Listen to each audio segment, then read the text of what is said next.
तो पेट्रोल वगैरह बढ़ रहा है, इकराम उल हक साहब आपको लोग भी सुन रहे हैं, क्या कहेंगे इसके ऊपर कि इस पे क्या करना चाहिए, पब्लिक को क्या करना चाहिए?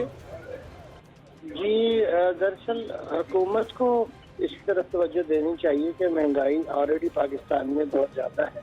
ठीक है। और जब पेट्रोल की कीमतें बढ़ती हैं तो जाहिर है फिर हर चीज़ की कीमत पाकिस्तान में बढ़ना शुरू होती है। जाहिर है कि पेट्रोल जो है वो आने जाने के लिए भी इस्तेमाल होता है, और जो भी हम खाने पीने की अशिया वो किसी न एक जगह से दूसरी जगह मुंतकिल होती हैं,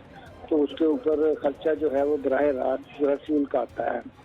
तो पाकिस्तान में इसको कोशिश करनी चाहिए थी कि कम से कम हम जो है वो एक तो इलेक्ट्रिक गाड़ियों की तरफ जाते हैं, मगर वो हमने किया नहीं है ठीक है। इतने अरसे में, ताकि पेट्रोल पे हमारा इंहिसार कम होता। और जैसे ही डॉलर बढ़ता है पाक रुपये के मुकाबले में, तो हमें तो जाहिर है कि फिर एकदम इसका जो है वो नुकसान बर्दाश्त करना पड़ता है। दूसरा ये कि हमने इसके ऊपर जो पेट्रोलियम लेवी लगाई हुई है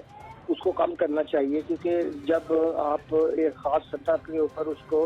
सारा साल रखना चाहते हैं तो फिर उसको ये ख्याल करना चाहिए कि आम लोगों के जो क़ुव्वत ख़रीद है उससे वो बाहर ना हो जाए। और उसकी कमी अगर आपको पूरी करनी है तो आप बेशक इसके ऊपर कोई सब्सिडी ना दें, क्योंकि वो IMF के प्रोग्राम के तहत आप दे नहीं सकते हैं, मगर जो आपने मराहत इनकम टैक्स में और सेल टैक्स में दी हुई हैं, जो बहुत से प्रिविलेज क्लासेस हैं वो ख़त्म करें, और उसको जो है वो यहाँ पे उसको उतने ही आप यहाँ पेट्रोलियम वैल्यू कम करें, तो फिर ये उम्मीद है कि आप अपने पेट्रोल की प्राइसेस जो हैं वो उनको मुस्तकम रख सकेंगे, और जो लोगों के ऊपर ऑलरेडी महंगाई का बोझ है उसको कम कर सकेंगे। तो सर ये मैं जानना चाह रहा हूँ कि आपको क्या लगता है जो इस वक्त हमारे हालात हैं, क्या पेट्रोल मजीद महंगा होता नजर आ रहा है? जी, अगर पाकिस्तान में रुपए की कदर इस तरह गिरती रही, और वो इसलिए गिर रही है कि हमारे यहाँ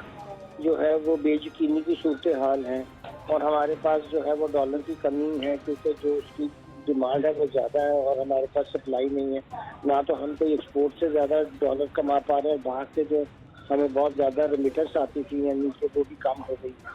तो इस लिहाज से तो डॉलर के ऊपर जो है वो दबाव रहेगा। हमारी जो रुपये की कदर और कम होती जाएगी, और जितनी रुपये की कदर कम होगी उसका सबसे बड़ा असर जो है वो पेट्रोल में आ ही आएगा। और हुकूमत अब ये नहीं कर सकती कि वो अगर 100 का खरीदती है तो किसी को 75 रुपये का दे, क्योंकि ये प्रोग्राम में IMF के सख्ती से कहा गया है कि इस तरह की कोई सब्सिडी आप दे ही नहीं सकते हैं,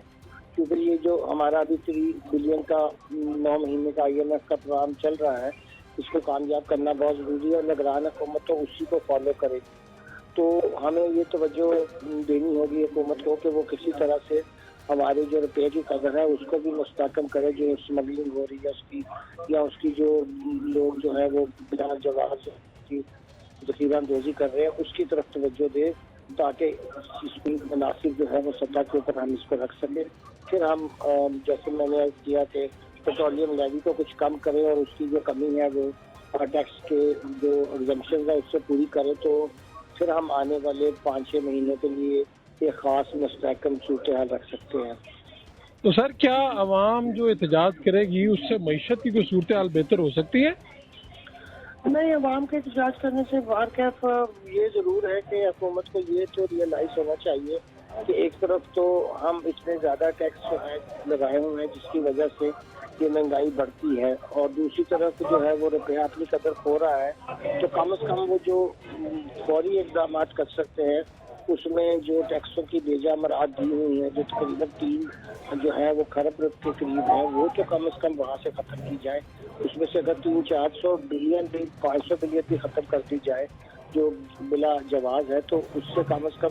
आवाम को रिलीफ दिया जा सकता है। तो ये कहना कि रिलीफ नहीं दिया जा सकता वो तो मौजूद है, इसलिए लोगों का एहतजाज भी ज़रूरी है, जो कि उनके ऊपर ये दबाव बढ़ सके कि आफ्टर ऑल वो जो मराहत है उसको तो ख़त्म करना चाहिए, ताकि लोगों को जो है वो कुछ सुख का सांस आए।